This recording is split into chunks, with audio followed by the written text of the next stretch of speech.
नारायण ने बोला, लक्ष्मी आज शनिवार का दिन है जिस दिन अपन इस दरिद्रता से मिलने के लिए पीपल के पेड़ के नीचे आए हैं। हिंदू धर्म में ये दिन पीपल के वृक्ष के लिए पूजनीय होगा। जो भी शनिवार के दिन पीपल के वृक्ष की पूजन करेगा, दूध चढ़ाएगा या मिष्ठान का भोग लगाएगा, लक्ष्मी और नारायण उसके घर में प्रवेश कर जाएगा। लक्ष्मी और नारायण उसके घर में प्रवेश करेगा। इसलिए नियम बनाया। कौन से दिन का? शनिवार। लक्ष्मी जी बोली, नारायण आपने तो एक दिन का वार लिख दिया। शंकर जी ने 7 वार बनाए हैं, रविवार, सोमवार, मंगल, बुध, गुरु, शुक्र और शनि। ये शिव जी ने बनाए।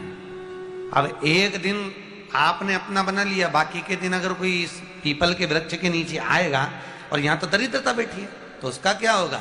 भगवान नारायण बोले, सुन दरिद्रता, तेरे से एक विनती है, अगर कोई भी मनुष्य इस पीपल के पेड़ के नीचे अगर 7 दिन में आता है और उसके हाथ में अगर कोई सामग्री होती है तो तू उसके घर में प्रवेश नहीं करेगी।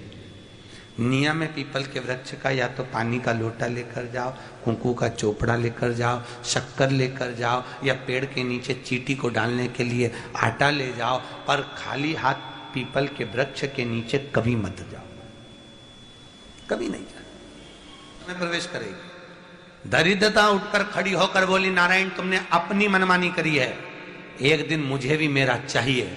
भगवान ने कहा, बोल कौन सा दिन चाहिए? दरिद्रता कहती है, रविवार के दिन इस पीपल के वृक्ष के नीचे मैं दिन भर नृत्य करूं, इसमें रहूं, और जो यहां आए रविवार को मैं उसके घर में प्रवेश करूं। भगवान ने कहा, ठीक है। दरिद्रता, रविवार का दिन एक ऐसा दिन रहेगा जिस दिन तू इस पीपल के वृक्ष के नीचे नृत्य करेगी और जो आएगा इस पीपल के वृक्ष के नीचे तो उसके साथ प्रवेश करेगी। मैंने तुझे वर दिया। इसलिए हमारे यहाँ केवल पीपल का वृक्ष अगर दीवार में भी लग जाता है ना, किसी की फैक्ट्री की दीवार में, किसी के घर की दीवार में पीपल का वृक्ष अगर लग जाता है, पीपल का पौधा लग जाता है, उसको कितना भी तोड़ लो वो वापस लग जाएगा।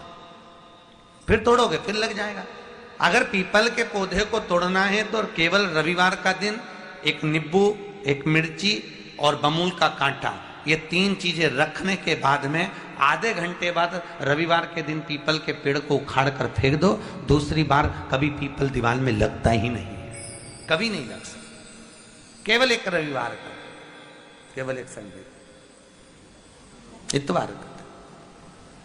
घर में दीवानों पर अगर पीपल लग भी गया है, इसलिए पीपल के वृक्ष को उखाड़ने का, अगर घर में पीपल लगा हुआ है या पीपल का पौधा हमारे घर में लग गया, उसको उतारना, निकालना, लगाना, तो पीपल के वृक्ष को अगर निकाला जाता है तो रविवार के दिन, और अगर पीपल के वृक्ष को कहीं लगाया जाता है तो सोमवार के दिन या मंगलवार के दिन, बुधवार के दिन, इन दिनों में लगा सकते पीपल के वृक्ष कहीं लगाना।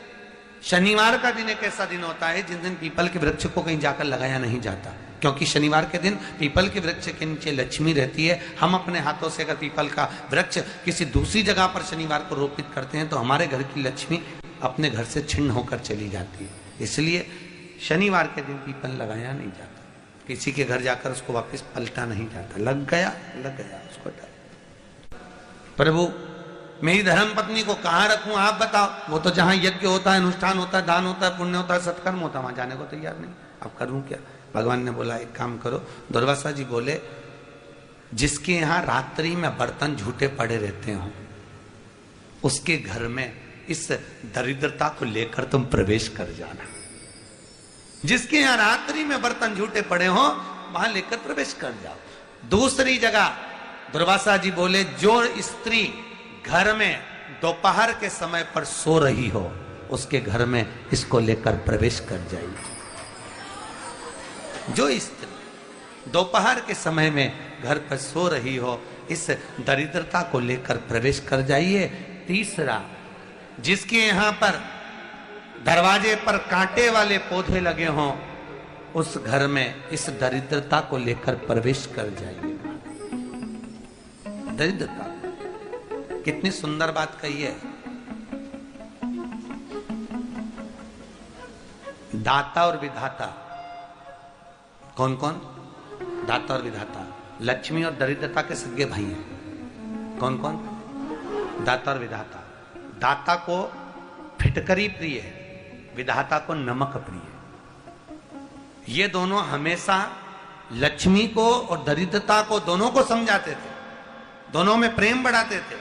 आज भी हिंदू धर्म की रीति है, यहां तो ठीक है, जिसके यहां पर भी अगर थोड़ी सी भी परेशानी होती है, थोड़ा सा क्लेश होता है, अशांति होती है, लक्ष्मी नहीं टिक रही हो, काम नहीं बन रहे हो, बहुत प्रयास करा जा रहा हो और हमारा कार्य नहीं होता, तो क्या करते हैं? फिटकरी और नमक को पानी में डाल देते हैं और घर में पोछा लगा देते हैं। आप लोगों ने आजकल फेसबुक पे भी पढ़ा होगा, व्हाट्सएप पे भी पढ़ा होगा। तो क्यों लिखा उसमें? उसका कारण ही केवल इतना है कि दाता और विधाता की प्रियता उसमें।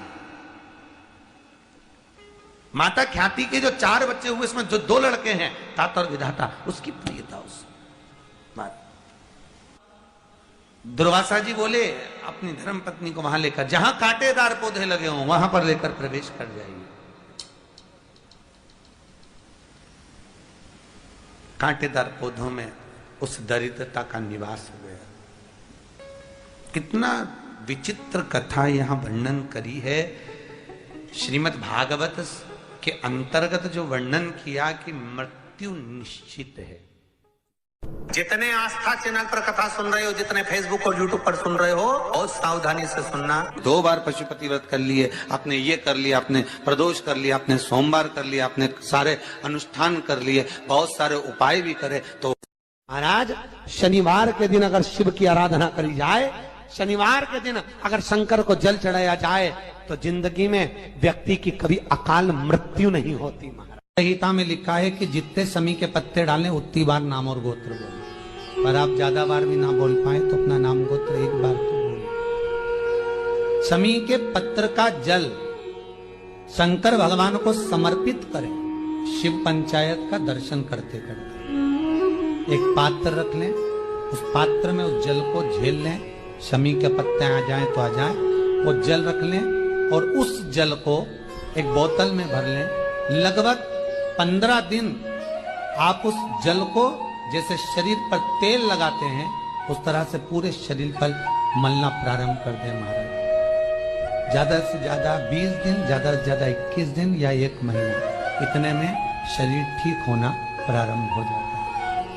कि आपके यहाँ अगर धन की कमी पड़ रही है, पैसा नहीं आ रहा, व्यापार नहीं चल रहा, दुकान नहीं चल रही, धंधा नहीं चल रहा, नौकरी नहीं लग रही, सर्विस नहीं लग रही, तो हमने बार बार आपको कहा है, कोई दुकान आप डाल रहे हो, नया व्यापार चालू कर रहे हो और लग रहा है कि चलेगा कि ना चलेगा। पहले भी मैंने 2-4 दुकान डालकर देख ली, नहीं चली, अब नया डाल रहा हूँ, कर्जा कर डाल रहा हूँ, पैसे लाकर डाल रहा हूँ, चलेगा नहीं चलेगा। तो आम के पत्ते की भस्म मिल जाए, स्वस्तिक का निर्माण कर दो। फिर आप अंदर कोई पूजन करो ना करो, आपने कोई अनुष्ठान करा ना करा, यज्ञ पूजन करी ना करी, अगर आप प्रवेश भी कर गए, इतना आपके पास धन नहीं था और आप प्रवेश भी कर गए, तो भी घाटे में नहीं जाओगे।